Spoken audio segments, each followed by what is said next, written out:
Mahasiswa, Assalamualaikum warahmatullahi wabarakatuh. Bertemu kembali dengan Bu Ririn. Hari ini kita akan melakukan identifikasi karbohidrat. Tujuan praktikum kali ini adalah mahasiswa dapat mengidentifikasi berbagai macam sampel karbohidrat yang ada di alam maupun ada di pasaran.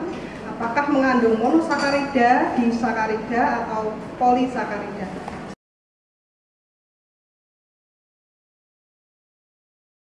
Yang pertama, Bu Ririn akan jelaskan dulu alat dan bahan yang akan digunakan untuk praktikum identifikasi karbohidrat kali ini. Yang pertama, untuk pelarut etanol. Kemudian kita akan menggunakan berbagai jenis karbohidrat sebagai pembanding atau baku dalam identifikasi. Yang pertama adalah glukosa, kemudian ada sukrosa, ada fruktosa. Kemudian yang pelarut organik kita gunakan pada praktikum identifikasi karbohidrat adalah pelarut yang digunakan untuk pembuatan eluen atau fase gerak. Antara lain ada ether, kemudian ada kloroform, dan ada butanol. Sedangkan alat yang akan kita gunakan untuk identifikasi karbohidrat adalah chamber KLT beserta tutupnya, kemudian ada beker glass, ada cawan Petri yang akan kita gunakan untuk KKT secara sirkuler, kemudian ada vial untuk membuat pembanding, kemudian ada corong pisah untuk membuat eluen atau fase gerak yang akan kita gunakan untuk memisahkan bahan-bahan yang digunakan di eluen. Nanti kita akan meletakkan corong pisah ini pada statif dan ring yang sudah kita pasang sebelumnya seperti ini. Kemudian ada batang pengaduk. Selanjutnya ini yang penting, yang pertama adalah kertas Bosman nomor 1 yang akan Anda gunakan untuk pemisahan secara KKT sirkuler. Kita nanti akan pasangkan dengan cawan Petri. Kemudian selanjutnya ada lempeng KLT. Ya, kita siapkan 1 lempeng KLT untuk identifikasi karbohidrat yang nanti kita akan pasangkan dengan chamber yang di sebelah ini. Demikian untuk alat dan bahan. Selanjutnya kita akan belajar bersama membuat eluen atau fase gerak yang akan digunakan untuk identifikasi karbohidrat.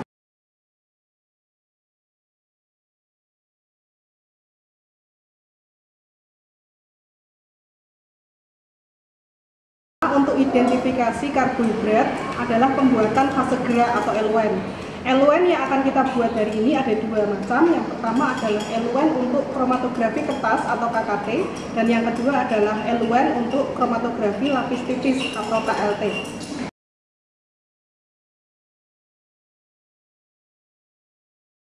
Bu Ririn sudah menuliskan fase gerak yang harus Anda buat. Yang pertama adalah untuk KKT, komposisi fase gerak 6:1:2, 6:1:2.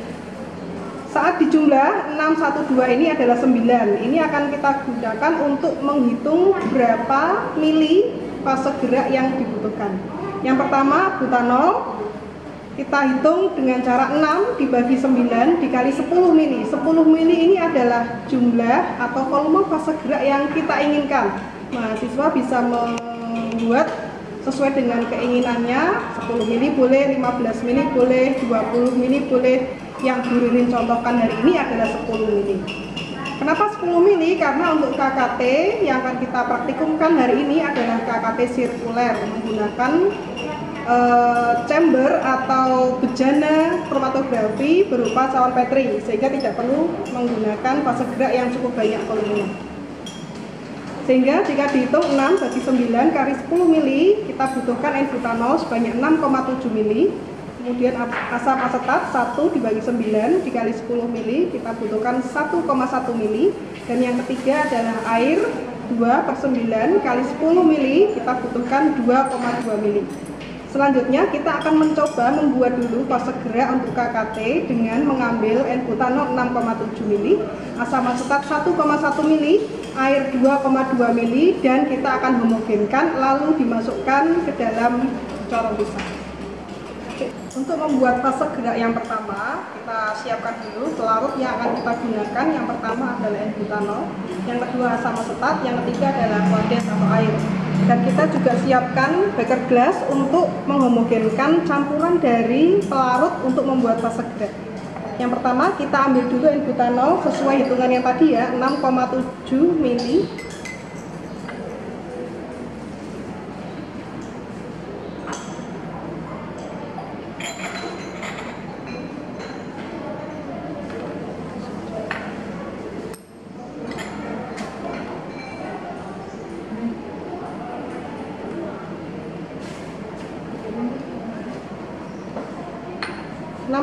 Mili N-butanol kita masukkan ke dalam beker.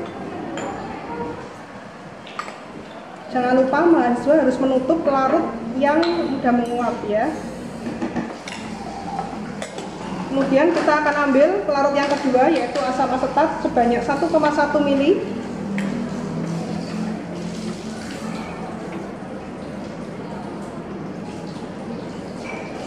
Karena 1,1 sangat susah diambil.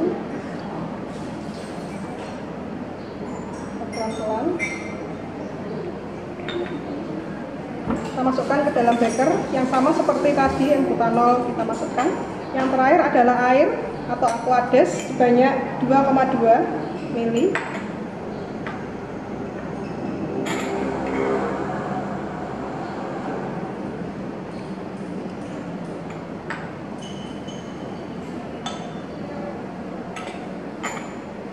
Saat semua dari pelarut sudah dimasukkan ke dalam chamber, kita harus menghomogenkan ya, mengaduk dengan bata pengaduk seperti ini. Jika sudah, kita akan masukkan ke corong pisah karena kita akan mendiamkan fase gerak yang sudah kita buat hari ini untuk diambil besok 24 jam. Kenapa diambil besoknya atau setelah 24 jam? Karena kita hanya menginginkan fase N-butanolnya saja, sehingga nanti kita akan pisahkan N-butanol dari pelarut yang lain besok setelah 1 kali 24 jam. Untuk corong pisah kita siapkan dulu statif dan ring, kemudian corong pisah yang berukuran volume kecil ya, ini ukuran 125 mili. Yang pertama kita oles dulu dengan vaselin bagian penutupnya atau penutupnya seperti ini, kemudian kita masukkan, kita pasang ya.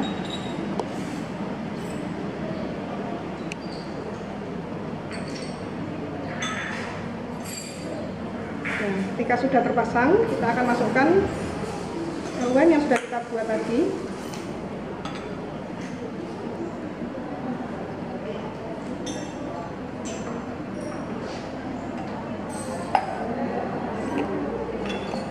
Nah, karena volumenya kecil, kita coba homogenkan ya.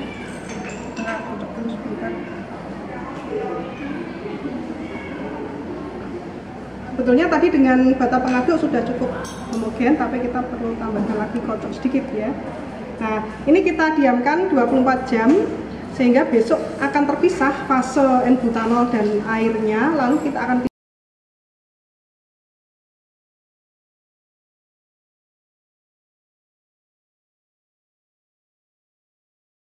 kemudian setelah 24 jam ini Bu Ririn sudah menyiapkan sebelumnya dari kemarin, fase gerak sudah dibuat, kemudian hari ini sudah siap untuk dipisahkan. Mahasiswa bisa melihat ya, di sini ada dua lapisan ya, lapisan yang lebih atas yang berada di atas ini, dan ini adalah batas, kemudian ini adalah lapisan yang berada di bawah. Nah, yang kita inginkan adalah fase N-butanolnya yang berada di atas, sehingga nanti yang akan kita gunakan untuk eluen adalah fase yang di atas, sedangkan yang di bawah kita buang. Kita pisahkan ya. Kita pisahkan pelan-pelan, jangan sampai kebablasan, artinya N-butanolnya tetap bercampur dengan air saat dipisahkan. Nah, seperti ini. Nah, kita tutup saat fase airnya sudah terambil. Kemudian untuk fase butanolnya kita akan gunakan untuk fase gerak, sehingga bisa langsung mahasiswa masukkan ke dalam chamber yang berupa calon Petri. Kita bisa bantu dengan dibuka tutup.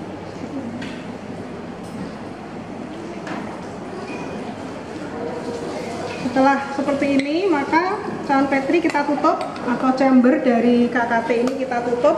Kurang lebih kita diamkan 15-30 menit sehingga bejana dari KKT ini jenuh oleh uap dari fase gerak. Kita akan mulai pemisahan sampel yang akan dibandingkan dengan beberapa pembanding nanti setelah chamber ini jenuh.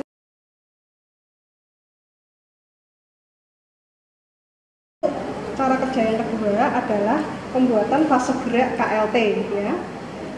Fase gerak untuk KLT memiliki komposisi N-butanol, asam asetat, eter, air 9 banding 6 banding 3 banding 1. Jika dijumlahkan 9 tambah 6 tambah 3 tambah 1 adalah 19. Maka angka 19 nanti akan kita gunakan untuk menghitung berapa pelarut yang akan kita butuhkan untuk pembuatan eluen. Yang pertama kita hitung N-butanol 9 dibagi 19 dikali 20 mili karena kita akan membuat eluen sebanyak 20 mili. Kemudian asam asetat 6 dibagi 19 kali 20 mili. Eter 3 bagi 19 kali 20 mili. Dan yang terakhir air 1 banding 19 kali 20 mili. Kemudian kita akan mengambil masing-masing pelarut sama seperti tadi saat membuat eluen untuk KKT. N-butanol sebanyak 9,5 mili, kemudian asam asetat sebanyak 6,3, eter sebanyak 3,2, dan air sebanyak 1,1. Yang pertama kita ambil dulu N-butanol sebanyak 9,5 mili.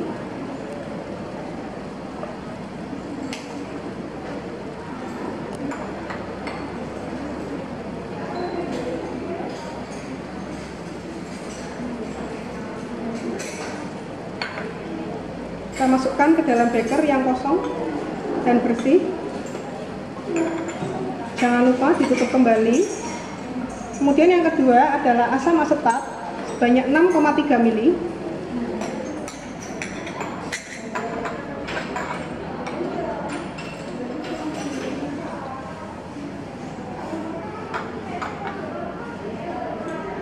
Kita juga masukkan ke dalam chamber, beker yang sama seperti tadi butanol.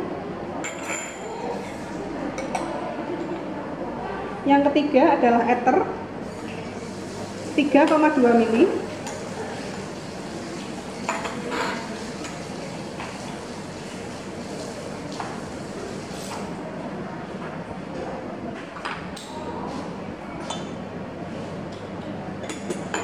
Dan yang terakhir adalah aquades atau air sebanyak 1,1 mili.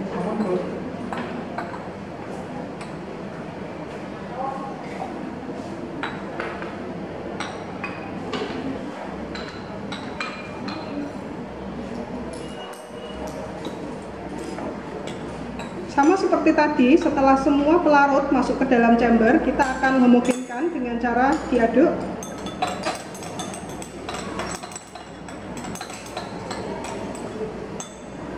Kemudian kita akan masukkan ke dalam corong pisah untuk dipisahkan selama 24 jam. Dan besok baru kita akan pisahkan fase N-butanolnya.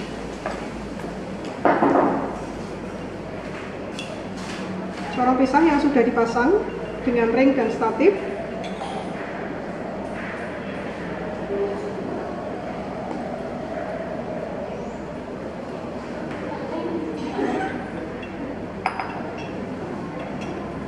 Karena tadi sudah dihomogenkan, kita bisa menambah.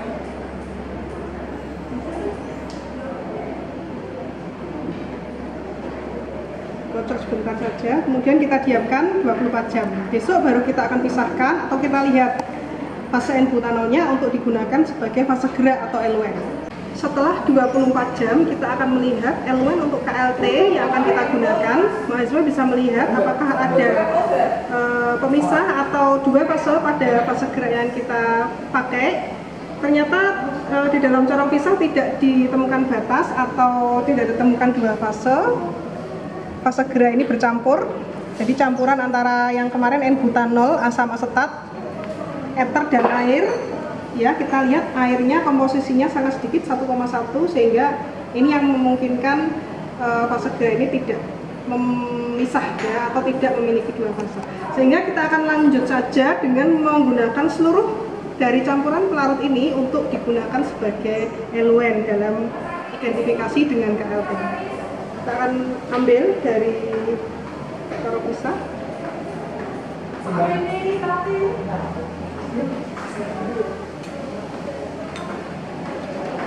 Kemudian untuk KLT kita gunakan chamber seperti ini. Sebetulnya tidak harus chamber seperti ini ya, mahasiswa bisa menggunakan gelas atau alat yang lain. Yang penting bagian bawah dari chamber atau bejana ini datar. Laboratorium menggunakan chamber seperti yang ada di video. Ini adalah botol mirip dengan botol Nescafe ya, bisa digunakan untuk mengidentifikasi karbohidrat secara KLT. Kemudian kita masukkan. Kita dibantu dengan adanya kertas penjenuhan seperti ini. Kita masukkan. Fungsi dari kertas penjenuhan adalah untuk membantu praktikan melihat apakah suasana atau ruang di dalam chamber ini sudah jenuh oleh gas fase gerak atau belum. Kita akan melihat fase gerak ini akan berjalan ya dengan gaya kapiler menaiki dari kertas penjenuhan sampai dengan ke atas dan membawa gas untuk menjenuhkan ruangan di dalam chamber. Kalau sudah sampai atas, nanti kita lihat cairan itu merambat ke atas, berarti artinya sudah mulai jenuh dan kita bisa memulai proses pemisahan atau identifikasi dengan KLT.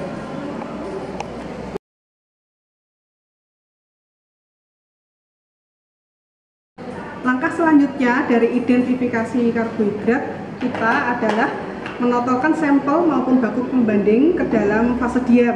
Untuk fase diam dari KKT adalah kertas Whatman nomor 1 seperti yang Bu Ririn pegang. Sedangkan untuk KLT fase diamnya adalah lempeng silika. Langkah pertama adalah memberikan jarak dari masing-masing fase diam. Untuk yang pertama dari kertas Whatman kita buat dulu lubang di tengah untuk diberikan sumbu. Nah, sumbu bisa mahasiswa buat dari kertas saring. Kemudian di bagian kanan kiri atas bawah dari lubang yang nantinya akan diberikan sumbu diberikan jarak setengah senti, yang satu ini 2, 3, 4 untuk menotolkan sampel maupun baku. Sampel hanya ada satu yang kita gunakan, nanti kita total sampel di sebelah sini, sudah Bu Ririn beri tanda SP itu artinya sampel. Kemudian yang kedua nanti ada baku atau pembanding glukosa, Bu Ririn totalkan di titik ini dan sudah Bu Ririn berikan tanda bahwa ini adalah titik penotalan untuk glukosa. Kemudian yang selanjutnya adalah pembanding fruktosa, kita totalkan nanti di sini. Dan di bagian atas sudah Bu Ririn beri tanda F itu untuk fruktosa. Dan yang terakhir adalah kita totalkan pembanding yang ketiga di titik ini. Bu Ririn beri tanda SU artinya adalah sukrosa. Sedangkan untuk lempeng KLT-nya Bu Ririn berikan jarak 1 cm dari bagian bawah. Oh ya, untuk lempeng KLT ini memiliki ukuran 4 cm lebar dan tinggi atau panjangnya 10 cm.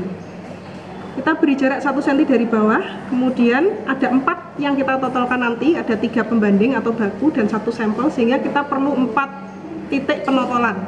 Bu Ririn berikan jarak yang sama antar penotolannya. Di sini pertama nanti kita akan menotolkan sampel, di bagian atas sudah Bu Ririn berikan tanda SP itu adalah sampel. Kemudian yang kedua adalah G, glukosa. Totalan ketiga untuk F, fruktosa, dan totalan terakhir yang keempat adalah SU atau sukrosa. Kemudian mahasiswa nanti diingat-ingat kembali ya untuk KLT. Selain diberikan jarak dari bawah 1 cm, mahasiswa juga perlu memberikan jarak dari atas ya. Tidak selalu 1 cm, ini Bu Ririn berikan jarak 1 cm sebagai batas elusi. Jadi nanti batas ini adalah batas di mana kita hentikan proses elusi atau pemisahan dari sampel maupun pembanding untuk KLT.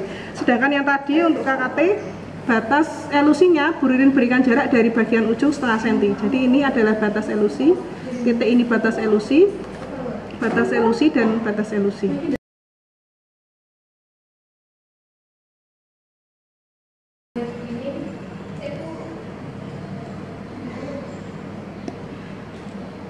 Masing-masing pembanding dan sampel harus menggunakan pipa kapiler yang berbeda karena nanti takutnya tercampur antara baku dan sampel ya, sehingga ini Bu Ririn siapkan 4 pipa kapiler. Kita totalkan di bagian titik penotolan setengah senti dari tengah. Penotolan harus kecil ya, tidak boleh melebar. Mahasiswa bisa melihat ada basah sedikit ya di titik penotolan untuk glukosa. Kita biarkan dulu beberapa saat hingga mengering, baru kita tambahkan totolan yang selanjutnya. Untuk pembanding atau baku, kita bisa menotolkan 1 sampai 2 totolan, kemudian nanti kita akan cek di bawah lampu UV apakah totolan ini sudah cukup atau belum.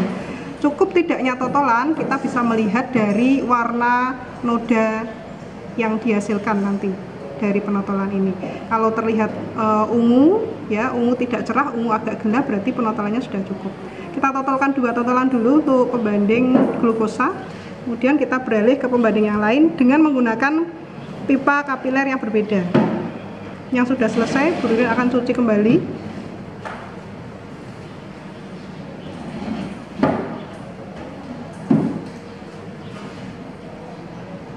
Kemudian ambil yang kedua.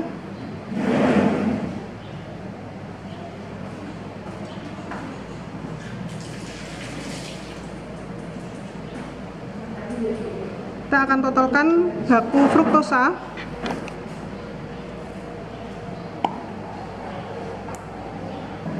Sama seperti saat menotolkan glukosa, totolan harus kecil, tidak boleh melebar.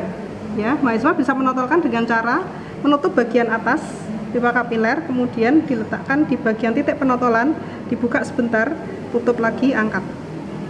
Ya, posisi harus senyaman mungkin, tidak berdiri tapi duduk seperti yang Bu Ririn lakukan. Ini sudah 2 totolan, kita biarkan kering dulu, kita beralih ke pembanding yang lain. Yang ketiga adalah sukrosa. Kita ambil dengan pipa kapiler yang berbeda yang sudah kita cuci dengan etanol sebelumnya, seperti proses yang tadi ya.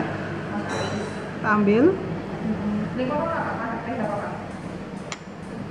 kemudian kita totolkan sekecil mungkin, tidak boleh melebar. 1 totolan, biarkan dia kering dulu, kemudian totolkan kembali. Nah, untuk pembanding ketiganya sudah kita totolkan ya, baik glukosa, fruktosa, dan sukrosa. Terakhir kita akan menotolkan sampel dengan inisial SP. Sampel yang kita gunakan hari ini adalah madu ya. Ini adalah madu yang sudah kita larutkan dengan Aquades, dan kita akan totolkan ke dalam fase diam untuk KKT, dan nanti untuk KLT juga kita pakai sampel madu. Kita akan lihat madu ini mengandung karbohidrat apa, apakah dia mengandung glukosa, fruktosa, atau sukrosa.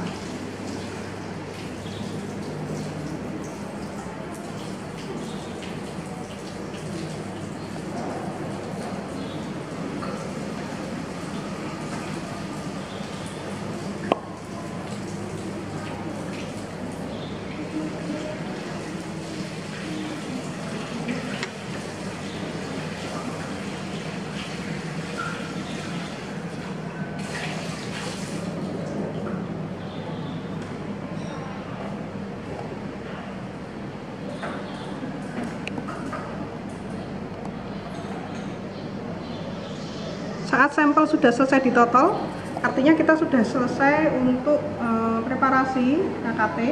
Selanjutnya kita akan memasukkan fase diam ini ke dalam chamber yang di dalamnya sudah berisi fase gerak yang jenuh.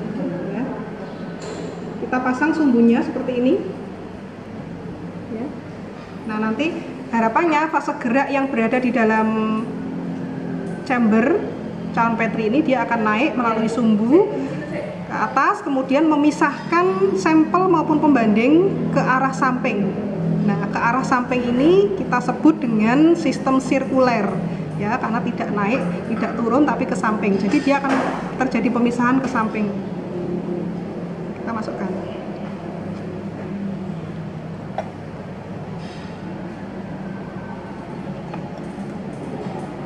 Nah, setelah ini kita akan tunggu. Nah, mahasiswa bisa melihat itu sudah mulai basah oleh fase gerak. Kita akan hentikan proses elusi ketika fase gerak ini berjalan ya ke samping, ke sini, ke sini, ke sini, ke sini, sampai dengan batas elusi. Ini batas elusi, ini titik, ini batas elusi, batas elusi, batas elusi. Sambil menunggu ini kita kerjakan untuk KLT. Nah, untuk KKT kita lihat bersama bahwa eluen atau fase gerak sudah berjalan sampai dengan batas elusi. Mahasiswa bisa melihat dengan jelas ya. Nah, ini sudah sampai dengan titik bagian atas batas elusi, lalu kita akan ambil. Berikut ini adalah hasil dari kromatografi kertas identifikasi karbohidrat sampel madu yang sudah kita lakukan dan sudah disemprot dengan larutan KMNO4. Mahasiswa bisa melihat dengan jelas. Yang pertama ini adalah F ya, berarti ini adalah baku fruktosa. Kita beri tanda dengan menggunakan pensil.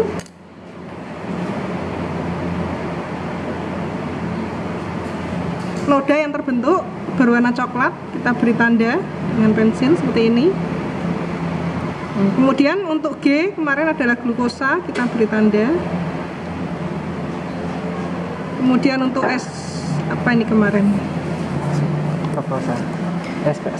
Sampel ya, SP, kita beri tanda.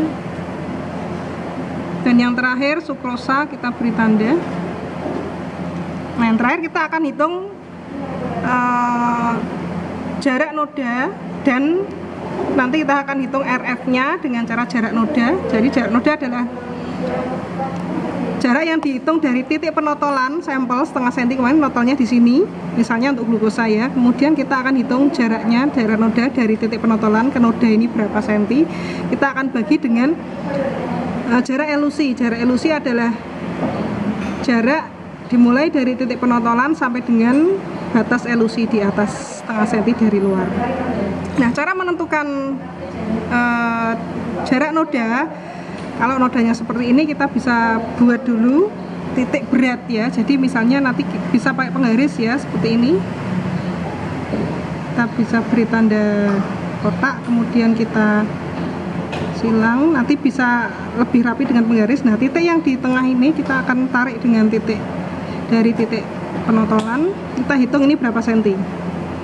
Nah, ini kita akan hitung dengan dibagi dengan jarak elusi ini berapa senti. Nanti ketemu RF-nya. RF dari glukosa berapa, RF dari sampel berapa, RF dari sukrosa berapa, RF dari fruktosa berapa. Kita akan bandingkan sampel mengandung karbohidrat yang mana nanti berdasarkan nilai RF. Jika nilai RF-nya sama, maka sampel mengandung baku tersebut. Demikian nanti mahasiswa akan mendapatkan data dari dosen untuk dibuat laporan resmi. Kita akan berikan sebuah data KKT dan data untuk KLT yang bisa dihitung RF-nya dan bisa dibuat laporan resminya. Terima kasih. Selanjutnya kita akan melakukan preparasi untuk KLT yang kita totalkan sama seperti KKT tadi. Yang pertama adalah baku pembanding, ada 3. Yang kedua adalah sampel, ada 1, yaitu sampel madu. Sama seperti tadi, kita ambil dulu pipa kapiler masing-masing ya, tidak boleh menggunakan pipa kapiler yang sama, takutnya nanti tercampur. Sesuai dengan yang ada di lempeng, kita akan menotolkan dari kiri ke kanan ya. Ada SP untuk sampel, glukosa, fruktosa, sukrosa.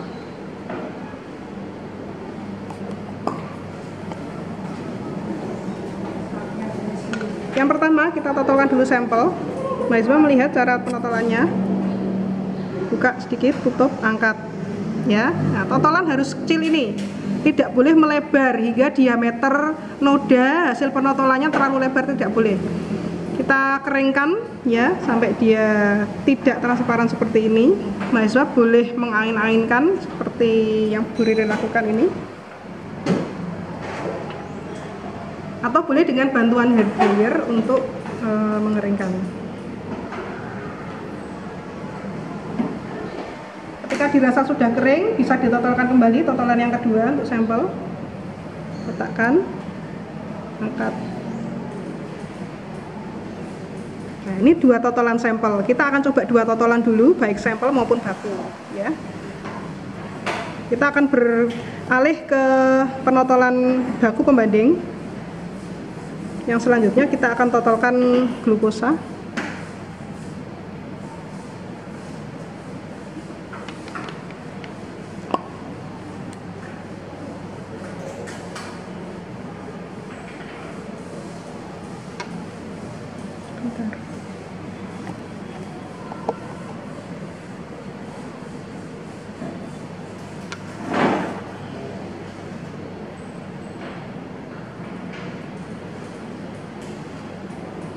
Kemudian kita tunggu hingga beberapa saat sampai kering.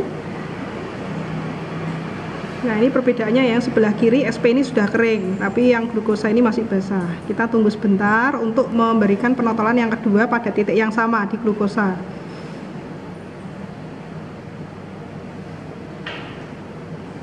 Nah, jika dirasa sudah kering, kita bisa totolkan yang kedua.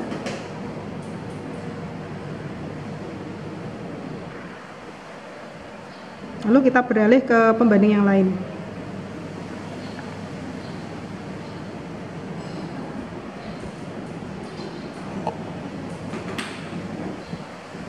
Laktosa kita akan totolkan ke dalam lempeng KLT.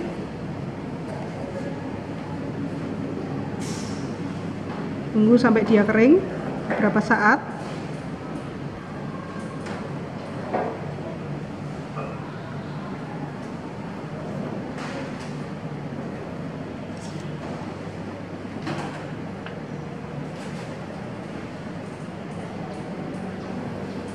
Ketika dirasa cukup, totolkan kembali yang kedua. Dan kita bisa beralih ke pembanding yang terakhir, yaitu pembanding sukrosa.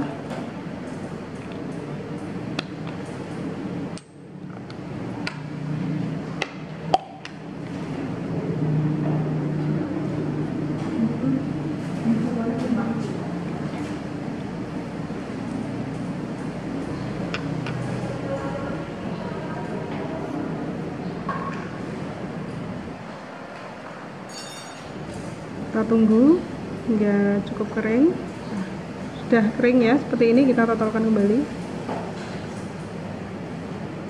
Nah, untuk KLT kita coba lihat ya di bawah lampu UV, apakah penotolan yang kita lakukan ini sudah cukup atau belum.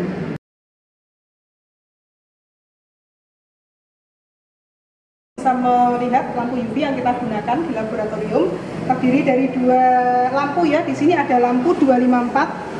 Ketika kita nyalakan, maka lampu 254 nanometer yang menyala. Kemudian kalau 366, maka lampu 366 nanometer yang menyala. Kita akan lihat pada panjang gelombang 254.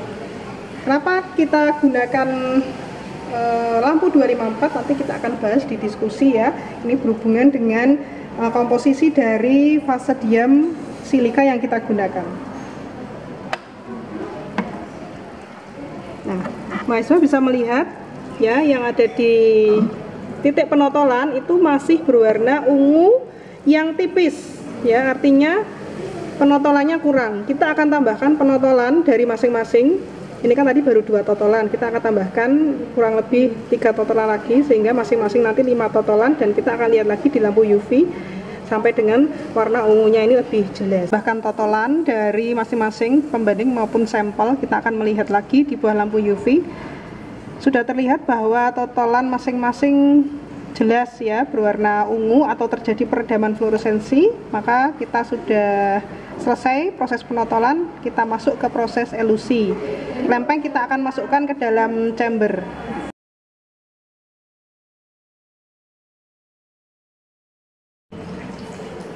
Chamber yang sudah jenuh akan fase gerak akan terlihat dari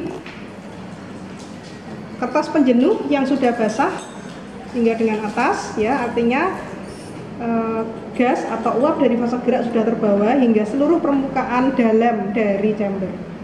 Selanjutnya kita masukkan lempeng KLT yang sudah ditotolkan ya, seperti ini ke dalam chamber. Mahasiswa bisa langsung memasukkan menggunakan tangan atau dengan bantuan pinset. Saat membuka chamber, mahasiswa harus bekerja dengan hati-hati dan cepat, karena kita tidak menginginkan polaritas dari campuran pelarut fase gerak ini berubah. Artinya kalau sudah dibuka, segera masukkan dan segera tutup kembali, dan tidak boleh sering dibuka selama proses elusi.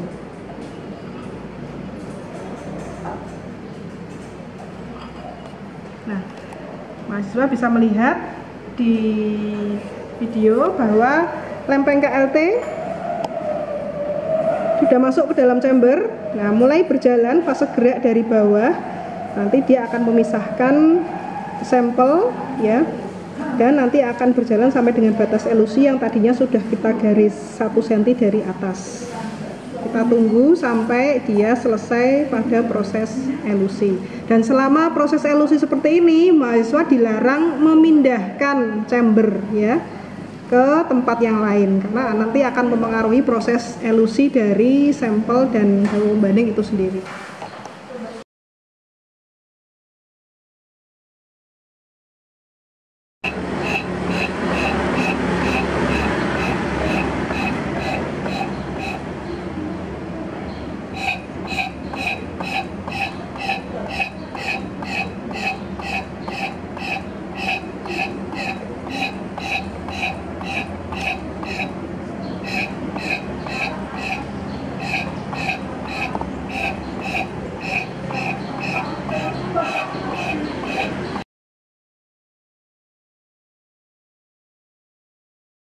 Disemprot, maka lempeng akan dipanaskan di atas hot plate suhu 110 derajat Celcius kurang lebih 5-10 menit.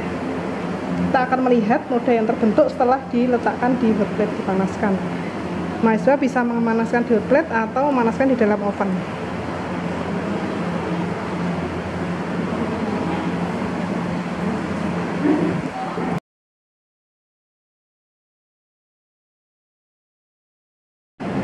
Kemudian kita akan hitung RF-nya. Yang pertama,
tapi nanti mahasiswa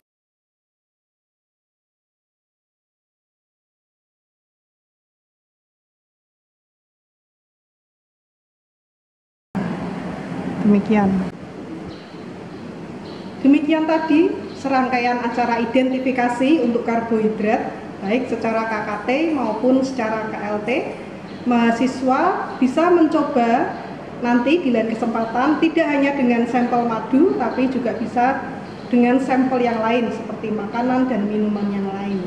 Akhir kata, Bu Ririn ucapkan permohonan maaf bila ada yang salah selama penyampaian materi, dan terima kasih atas perhatian dari mahasiswa sekalian.